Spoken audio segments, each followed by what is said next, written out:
Welcome to series Explain, the Terminalist Dark Wolf episode 1 and 2 Explain. Episode 1 में 3 महीने future में jump करता है। सीन शिफ्ट होता है एक अलाइन ट्रेंड फैसिलिटी पे जो मोसुल से 6.2 माइल्स दूर है।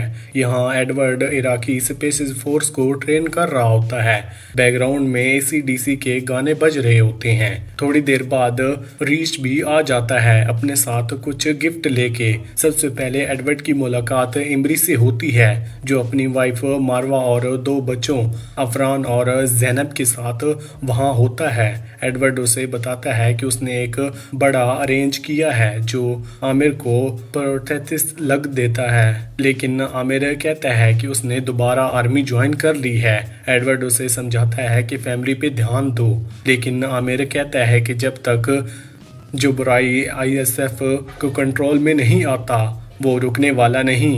ये देख के एडवर्ड उसे डिसीजन को एक्सेप्ट कर लेता है। उस रात एडवर्ड रीस हेस्टेज और बोजर के साथ बॉयज नाइट आउट करता है। बातें चलती हैं और एडवर्ड रीस को बताता है कि सैयारा से मोसुल लौटने के बाद हामिद को पकड़ना या मारना बहुत ज़रूरी है। अगले दिन डॉक्टर खालिफ आमिर को प्रोस्थेटिक लेग देने आता है, लेकिन उसके साथ मसूद दनावी भी आता है। अभी पता नहीं चलता कि दनावी आमिर और उसकी फैमिली के साथ क्या करता है, क्योंकि सीन शिफ्ट होता है एक एक्सप्लेनर प्रेजेंटेशन पे जा रहा होता है और ऑन फॉलोअर कमांडर बेल कॉक्स और जेलीज लॉन्ड्री ISIS के बारे में डिटेल्स देते हैं। फिर सील और ISF एक मिशन पे निकलते हैं दनावी के बेस लोकेट करने के लिए और ये जानने के लिए कि वो ISIS को वेपन्स कैसे सप्लाई कर रहा है। लेकिन इस बीच एडवर्ड को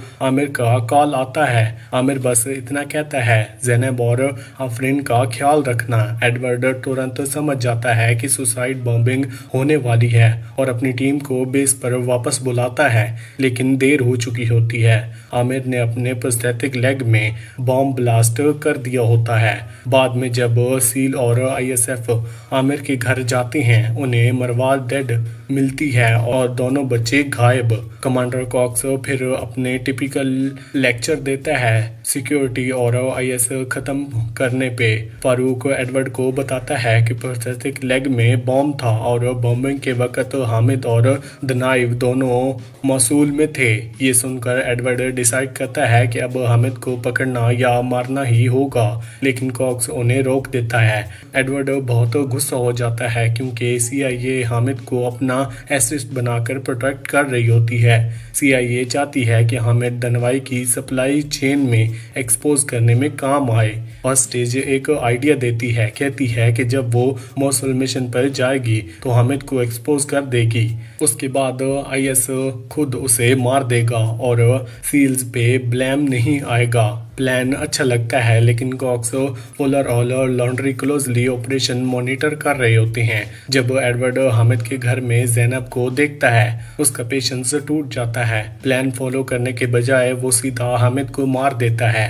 इस सब सिचुएशन और कॉम्प्लिकेटेड हो जाती है, लेकिन एपिसोड के अंत तक ज़ैनब बच्ची को बचा लेता है। एपिसोड 2, इसमें हम देखते हैं कि रीस, बोजर, फारूक और हेस्टिंग्स पूरी कोशिश करते हैं एडवर्ड की गलती कवर करने की जब उसने हामिद को गुस्से में मार दिया था, लेकिन कॉक्स के पास ऑप्शन नहीं होता और वो एडवर्ड और हेस्टेज दोनों को डिसऑनरेबली डिस्चार्ज कर देता है ताकि दूसरे सोल्जर्स को वार्निंग मिल सके। पर्सनल रिवेंज लेने के बजाय ऑर्डर फॉलो करना ज़रूरी होता है, चाहे कुछ भी हो जाए। एडवर्ड और हेस्टेज अपनी टीम को गुड बाय बोलकर घर वापस निकलने जाते हैं। फ्रैंकफर्ट एयरपोर्ट पर कनेक्टिंग फ़्लाइट का वेट करते वक्त उनकी फ़्लाइट डिले और कैंसिल हो जाती है। टाइम पास के लिए एडवर्ड कुछ आइडियाज़ देता है, लेकिन हेस्टिंग इंटरेस्टेड नहीं होती। एडवर्ड अकेला एयरपोर्ट पर ड्रिंक्स लेने चला जाता है। वहीं उसकी मुलाकात होती है एक मिस्टीरियस आदमी से, जेड हैवफोर्ड, जो CIA का स्पाई मास्टर होता है। हैवफोर्ड को हामिद के असैसिनेशंस और उसके कवर अप के बारे में सब पता होता है क्योंकि असल में कवर अप उसने ही किया होता है। अब हाउफोर्ड एडवर्ड और हेस्टिंग्स को एक न्यू मिशन ऑफर करता है, दनावी को कैप्चर करना। अगर वो सक्सेसफुल होते हैं तो आमिर का बदला भी मिल जाएगा और दोनों वापस आर्मी में ऑनरेबल डिस्चार्ज के साथ रिटर्न कर सकते हैं। अगर ऑफर रिजेक्ट करते हैं तो उन्हें सिविल लाइफ में स्ट्रगल करना पड़ेगा और शायद सुसाइड तक ही सिचुएशन आ सकती है। एडवर्ड बिना सोचे समझे तुरंत यस बोल देता है। एस्टेज पहले मना करती है लेकिन हावर्ड अपनी कन्विंसिंग स्किल से उसे भी राजी कर देता है। इस मिशन में एस्टेज अपना रिटायरमेंट प्लान पोस्टपोन्ड करके मिशन ज्वाइन कर देता है। थोड़ी देर बाद एडवर्ड और हेस्टिंग्स वेनिन पहुंच जाते हैं जहां मसूद के 2 एजेंट्स उसके साथ मिशन में जुड़े होते हैं। हावर्ड उन्हें डिटेल ब्रीफिंग देता है एक मीटिंग के बारे में जो क्रिम्स ऑस्ट्रा एक क्लब में होने वाली है। आर्टेम गुलार्डो और देवानी के बीच मीटिंग के वक्त डील होने के बाद अलीजा देवानी को स्पाइक की हुई ड्रिंक देने की कोशिश करती है, लेकिन दनावी शक कर लेती है और उसे फोर्स करता है कि वो खुद ही ड्रिंक करे। एलिजा कवर नहीं तोड़ना चाहती इसलिए ड्रिंक कर लेती है। जैसे तैसे कनेक्शंस रहकर क्लब से निकलती है और फिर एडवर्ड की बाहों में गिर जाती है। एडवर्ड उसे वॉशरूम में ले जाता है और साइलेंस फ्लूइड से टॉक्सिक्स निकाल देता है। तभी टेल दीवानी की कार डैमेज कर देती है ताकि वो भाग ना सके। दीवानी पैनिक में आ जाता है और क्लब के बाहर शूट आउट शुरू कर देता है। कॉर्नर्ड फील करके दनावी एलाइज में भागता है। एलिजा और ताल उसकी कार से डॉक्यूमेंट्स और चीजें निकाल कर क्राइम सीन क्लीन कर देते हैं ताकि एविडेंस ना बचे।